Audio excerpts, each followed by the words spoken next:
Good evening, sir. I am Jugal Jain, 19 BC 1056. I am going to present my digital assignment 2 for the subject CSE 1006 Blockchain and Cryptography Technologies. The topic of my presentation is digital signatures. So, first of all, when we talk about digital signatures, we have a lot of thoughts coming in our mind. Now, there will be a lot of questions regarding it, like is it hard to use? How does it work? What is a digital signature? What is an electronic signature? What is the difference between electronic and digital signature? How safe is a digital signature? Is a digital signature legally enforceable? So these are quite a few questions which will come in our mind when we hear the word digital signature, right? So in this presentation, I'm going to try and answer these questions to my best power about all these questions and provide you answers which are understandable to anyone. So we'll begin the presentation. What is a digital signature? Digital signature is a type of electronic signature that encrypts documents with digital codes that are particularly difficult to duplicate. Digital signature or standard electronic signature takes the concept of traditional paper-based signing and it turns it into an electronic fingerprint. This fingerprint or coded message is unique to both the document and the signer and binds them together. It is used to validate the authenticity and integrity of a message, software, or digital document. Digital signatures cryptographically bind an electronic identity to an electronic document, and the signature cannot be copied to another document. So, to begin with, it is a type of electronic signature which can be used to encrypt or protect documents, and it does this using digital codes which are very difficult to duplicate. Basically, it is like a electronic fingerprint. Now when we talk about electronic fingerprint, it means that it is unique to the user and it is also unique to the document. So for every user and every document there will be a different electronic signature and this will be binding for both of them. Hence it can be used to validate the authenticity and integrity of a message, software, or anything in general. We can use digital signatures to authenticate any electronic document or electronic thing that we want to secure. They are cryptographically bound to an electronic identity of an electronic document, and a signature cannot be copied onto another document unless it is forged or it is the other document is edited. It is very difficult to copy the signature of one document onto another document. So if we were to look at the basic flow of an electronic or a digital signature, we would see this in this image. So we can see that there is an original message. It is written on a piece of paper. Now the person who wants to sign it will use a private key. Now we call it private key because it is only the person who is signing it who knows the value of that key. And we can see that he has sort of locked the original text into a signed text. Now, when we talk about a signed text, it is encrypted cryptographically using the private key. We can use different methods. One of them is hashing. So once the signed text is made public, then anyone who the signatory wants to allow access to this message will give them the public key. Now, those people will have the public key, so they can use it to unlock the lock which was locked by the private key. Now, this is something to note that the private key can only be with one person, but the public key can be with multiple people who the signatory wants to see the message. So once the public key is used by a particular person to unlock or to decrypt the message, then they can see the verified text, which is the original text. But any other person who does not have the public key will not be able to decrypt the message, and hence it will be only in the form of a signed text or a hashed message. What is digital signature? Digital signature technique is based on public key cryptography technique. In public key cryptography, a pair of keys are used, one public key and one private key. The public key is often used for message encryption and the private key is often used for decrypting the message. However, in case of digital signature, message is encrypted with the private key and decrypted with the public key. Only a specific person with the corresponding private key can encrypt the message, or in other words, sign the message. However, any party who has the signatory's public key can decrypt the message. In other words, can verify the message. So digital signature technique is based on public key cryptography. Now, when we talk about public key cryptography, it includes two keys. One is the public key and one is the private key. Now, even though the names are self-explanatory, the public key is the one which is used for encryption on a general basis, and the private key is used for decryption on a usual basis. But in digital signature messages, it is just the opposite. The private key is used to sign the message and the public key is used to decrypt the message. Now, as the name suggests, the private key will only be with one person because it is private, and which means that only one person will be able to sign or encrypt the message. Now, once the message is encrypted, the signatory or the person who has the private key can give the public key to as many people as he wants, and then they can decrypt the message. Or in other words, they can verify the message or read the message. No one else will be able to read the message or modify it in any way. Now, when we talk about how to use it, let's say there is Alice. Alice has a clear text and then she will undergo the process of signing. Now, signing is basically encrypting the message, and she will use the private key which she has to produce a signed message. Now, this signed message can also be called as ciphertext. Ciphertext will then be passed on to Bob, who wants to read it. Now, Alice can literally make the ciphertext public, and no one else will be able to read it because they will not have the public key. But Bob has the public key, so when he receives the ciphertext, he can use the public key to verify it, and then he can read the clear text or the original message. So this is a very basic workflow of how public and private keys work. Confidentiality issues. Now, when we talk about the confidentiality of public and private keys or digital signing algorithms in general, it should be possible for the receiver of a message to ascertain its origin. An intruder should not be able to masquerade as someone else. It should be possible for the receiver of a message to verify that it has not been modified in transit. An intruder should not be able to substitute a false message for a legitimate one. A sender should not be able to falsely deny later that he has sent a message. Now, when we talk about confidentiality, it means privacy or security. Now, these are the three confidentiality issues we face with digital signing algorithms, or which we think can cause a problem in digital signing algorithms. So to begin with, it should be possible for the person who's receiving or reading the message to make sure what its origin is. He should know who is sending it to him and to which private key he should use that message. Any intruder, or let's say hacker, should not be able to mask himself as someone else. It should not be that I am able to send a message to another person who does not want to receive my message. It should be possible for the receiver of a message to verify that it has not been modified in a transit. This means that there should be some sort of security that when I receive the message, I know that it is in its purest form, in which way the person sending me intended it to be. There is no tampering in it or no changing of words or characters in it. An intruder or a hacker will never be able to substitute a false message for a legitimate one along the way. And lastly, if I am a sender of a message, I should never be able to deny that I have sent the message, even though I have sent it. This means that I will be honest with it, and I will have to tell that I've sent a message if I've sent it.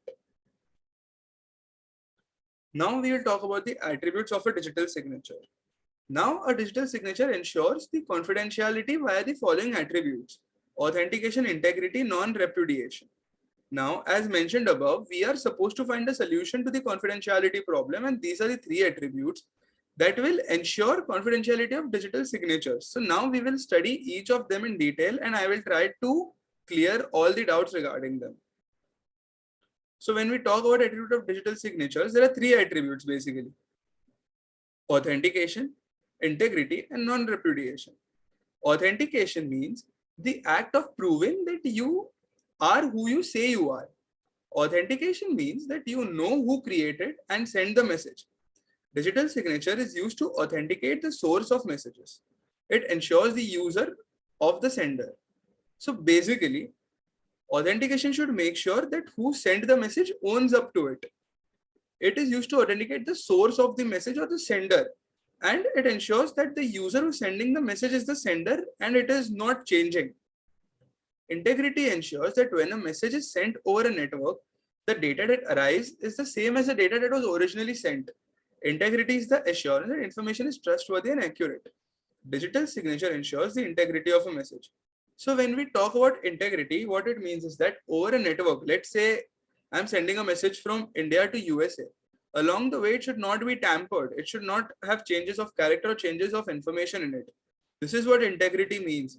And integrity of digital signatures is very important because it ensures that when I'm signing it and when another person is verifying it, there is no change of message in it. There is no change of characters in it. But digital signatures ensure the integrity of the message. Non-repudiation. This is an important criteria of digital signatures. As digital signature ensures the authentication of a message, so the sender can't repudiate it later. At the same time, it also ensures the identity of the receiver, so the receiver can't repudiate it later.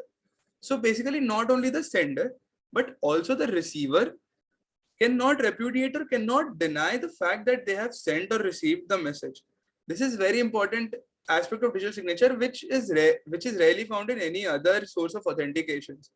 Both the user, both the sender and the receiver are bound to accept what has happened. So these are the three attributes of digital signature which make them easy to use. What is an electronic signature? Now we will discuss a topic, electronic signature. Electronic signature is a typed name or a scanned image of handwritten signature. So e-signatures are very problematic when it comes to maintaining integrity and security, as nothing prevents one individual from typing another individual's name. Due to this reality, an electronic signature does not incorporate additional measures of security in the way digital signatures did, and is considered an insecure way of signing documentation. So basically, let's say you have a signature written down on a piece of paper. You click a photo of it and attach that photo to a document. That is an electronic signature. Or let's say there is a whole document and in the end I have given a field where you can add your name. You type your name over there and you have e-signed that document. Now, the problem with e-signature is that it does not have any security. I can very easily write your name on a document and I can very easily get access to a photo of your signature and upload it in that document. So electronic signatures are not safe and it is very difficult to incorporate the additional measures of security that we discussed above in digital signatures. Now we will talk about the difference between digital and electronic signature. A digital signature, often referred to as advanced or standard version of electronic signature, that provides the highest levels of security and universal acceptance. Digital signatures are based on public key infrastructure technology and guarantee signer identity and intent, data integrity, and the non-repudiation of signed documents. The digital signature cannot be copied, tampered with, or altered. So a digital signature is basically just an advanced, newer, or we can say standard version of electronic signature. And hence, it has the highest level of security. Now, because it has such high security, that is why it is universally accepted as a proper means of signing documents. Digital signatures are based on public key infrastructure technology, which we will discuss later, and guarantee that the signer's identity, his intent, the integrity of what he's signing, and the fact that he will not be able to deny that he signed these documents later are integrated in this. The data signature cannot be copied, tampered, or altered. I cannot just click a photo of a digital signature. This is because the digital signature will be unique for me and the document. So if I sign 5 documents, all the 5 will have a different digital signature of me, which is a single individual. In addition, because digital signatures are based on standard PKI technology, they can be validated by anyone without the need for proprietary verification software. On the other hand, there is no standard format for electronic signatures that may be digitized image of a handwritten signature, symbol, voice print, etc. used to identify the author of an electronic message. An electronic signature is vulnerable to copying and tampering and invites forgery. In many cases, electronic signatures are not legally binding and will require proprietary software to validate the e-signature. So first, let's discuss the term proprietary software. There are several proprietary softwares which help you to verify e-signatures, the authenticity of them. But with the case of digital signatures, we don't need any proprietary software because they are based on standard PKI technology. So anyone with the public key to a private key can verify these digital signatures. On the contrary, there is no standard format for electronic signatures. They can be in the form of a photo of a handwritten signature, a symbol, or probably a voice print, which are used by the author of an electronic message. Now, the problem with this is most of this can be very easily forged, copied, saved for later use. That is, I can easily click a photo of your signature, record your voice, and then use it in the future to sign the documents. So, e-signatures are not standard as compared to digital signatures. Now, the main question arises, are digital signatures actually legally enforceable? If I digitally sign a document, will I be bound to it legally? And the answer to this question is yes. In 2006, the Parliament of Bangladesh enacted ICT Act 2006, which made signed electronic contracts and documents legally binding as a paper-based contract. This means that the way we sign documents in real world with the pen and the paper, the amount of legal binding which they contain is equal to the amount of legal binding that the digitally signed document will contain. If I sign it using my private key, then it will be just as legally binding as a normal paper and pen document will be. Today, digital signature, standard electronic signature solutions carry recognized legal significance, enabling organizations to comply with regulations worldwide.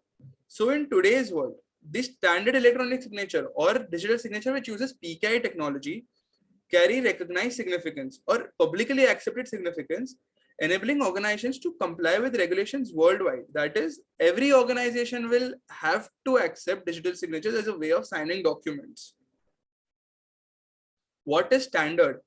When we talk about the word standard, a lot of questions arise about what particularly standard about a particular thing. So there are three algorithms that are suitable for digital signature generation under the DSA standard. They are the digital signature algorithm DSA, RSA, and ECDSA. Now we will be discussing DSA in detail in the coming slides. The digital signature algorithm.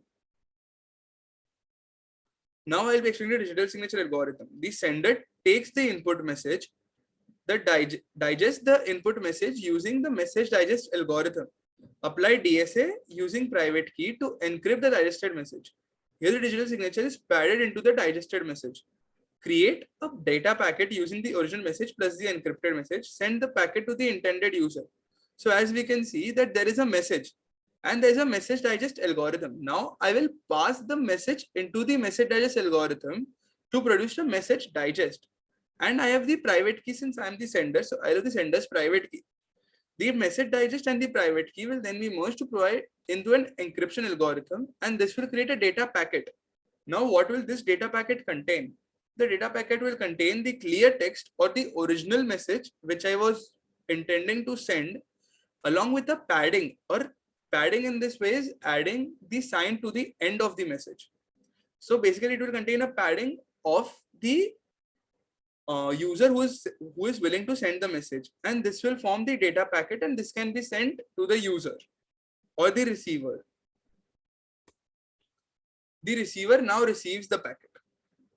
He will separate the original message and the encrypted message. He will apply the message digest algorithm on the original message.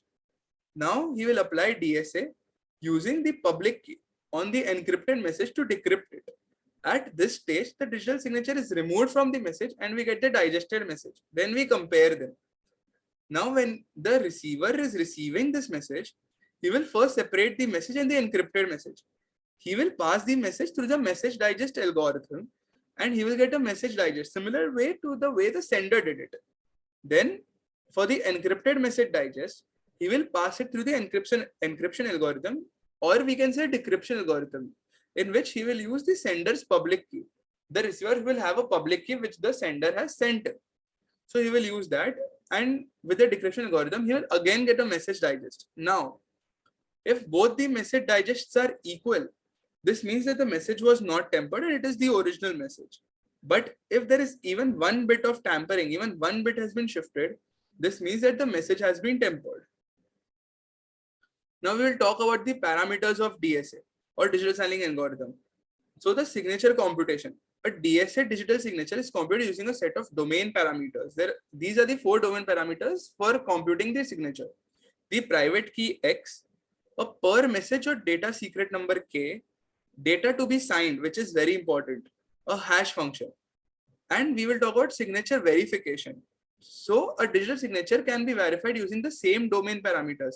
A public key Y that is mathematically associated with the private key X used to generate a digital signature. The data to be verified, which will be sent by the sender, and the same hash function. This is important to know that the hash function should be the same one used by the sender to sign the message. And these are the parameters used for computing and verifying the signature. These parameters are now defined as follows. P is a prime modulus where 2 raised to L minus 1 is less than P, which is less than 2 raised to L. Now L is the bit length of P. Values for L are provided in the later section. A Q is a prime divisor of P minus 1 where 2 raised to N minus 1 less than Q less than 2 raised to N, where N is the bit length of Q. Values for N are provided in the later section. A generator, G is the generator of the subgroup of order Q modulo P such that 1 less than G less than P. X is the private key that must remain a secret. X is a randomly or pseudo-randomly generated integer such that 0 less than X less than Q. That is, X is of the range 1 to Q minus 1. Or it can take any natural value till Q minus 1. Y is the public key, where Y is equal to G raised to the power X modulo P. K, a secret number that is unique to each message. K is a randomly or pseudo-randomly generated number, integer, such that 0 less than K less than Q. That is, K is in the range 1 to Q minus 1, or in simpler words, K is a natural number whose value max to max can be Q minus 1. The first 3 parameters, P, Q, and G, are supposed to be public and can be common across a network of users. I can make the values of P, Q, and G public for me as a sender to multiple receivers who I want to read the message. And X is the private key, Y is the public key, which I will send the people I want to read the message. Now the selection of the parameter sizes and hash functions for digital signing algorithms. This standard specifies the following choices for the pair L and N, which are respectively the bit lengths of P and Q. So these are some values that L and N can take in pairs. So L can be 1024 while N can be 116, or L can be 2048 while N can be 224.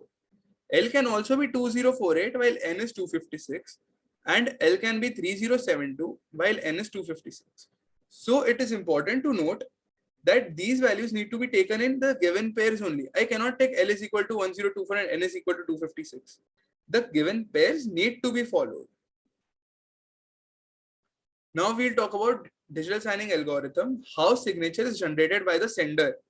So it is important to know how a sender will generate a message. Let N be the bit length of Q and let min of N, outlen denote the minimum of the positive integers N and outlen. Outlen is the bit length of the hash function output block. The signature of a message M consists of the pair of numbers R and S that is computed according to the following equation. Here R is equal to G to the power K modulo P modulo Q.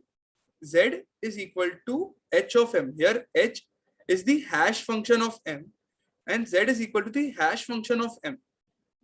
Z is equal to the leftmost min, N is equal to the leftmost of the min of N or outlen bits of hash of M. S is equal to the inverse of K into the hash function of M plus X into R modulo Q.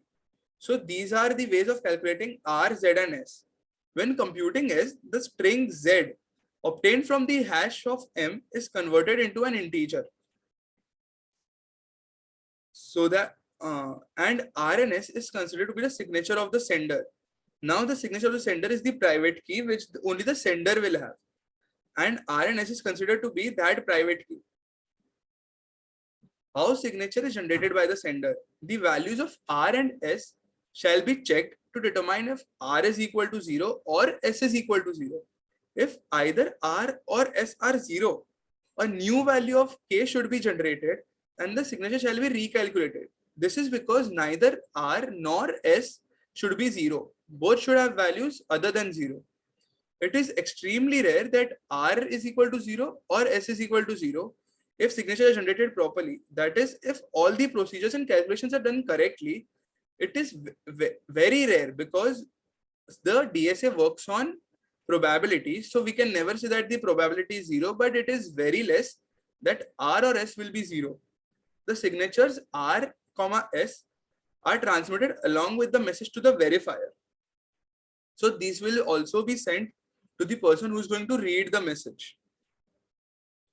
Now, how the signature is verified by the receiver. Now we have seen how the signature is signed by the sender.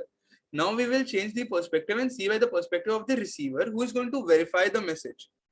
The signature verification may be performed by any party, the signatory or the sender, the intended receiver, or any other party using the signatory's public key.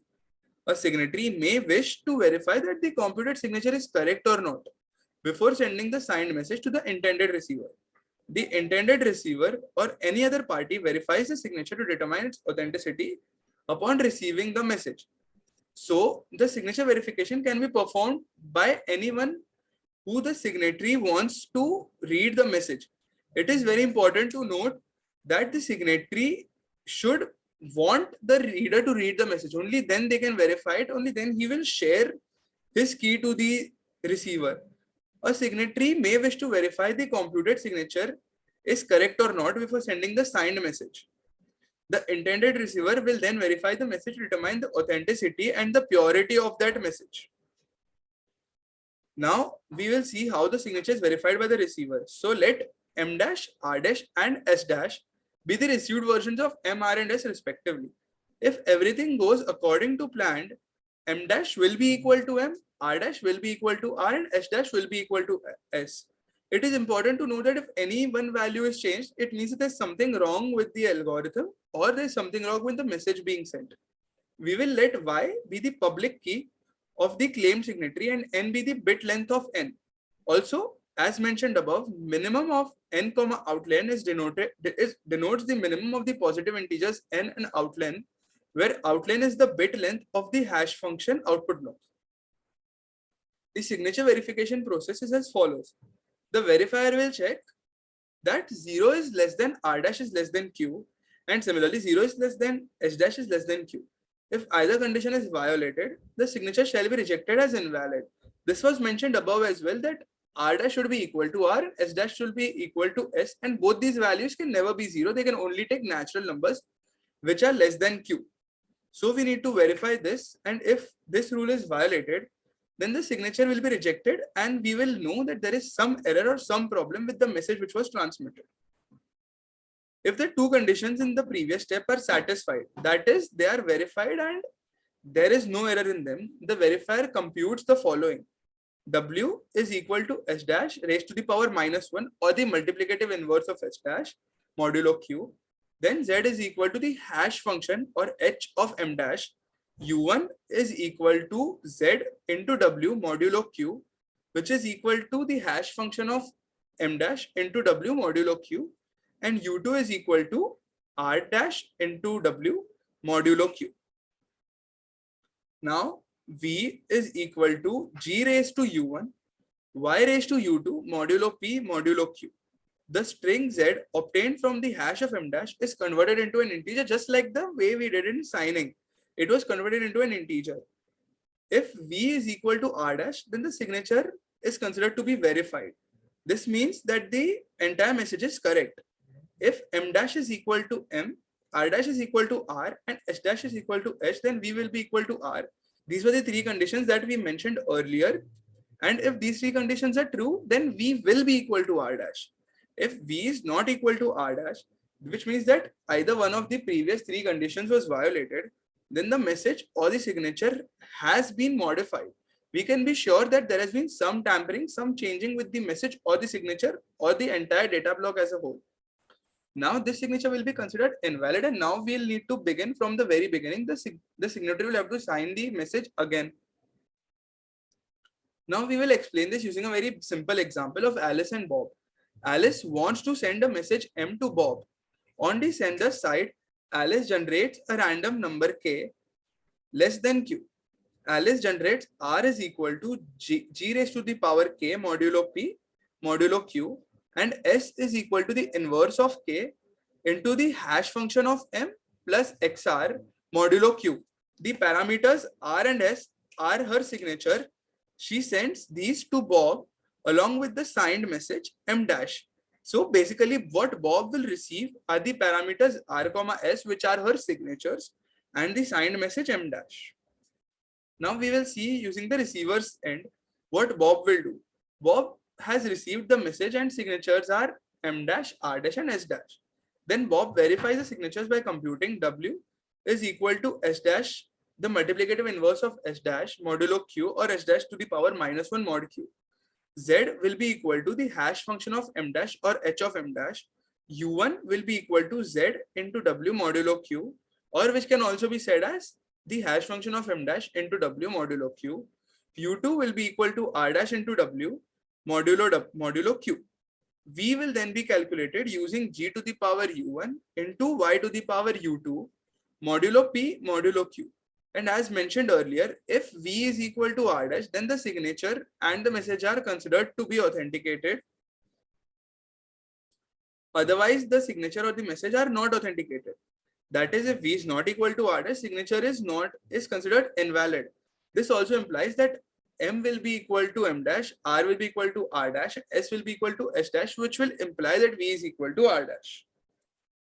So with this, we come to an end to my presentation about digital signature algorithms. It is important to note that in the modern world, digital signature algorithms are taking up the space of the conventional historical pen paper algorithms, and we have seen a lot of companies and organizations shifting from the original documentation to online documentation, which have been signed by digital signatures.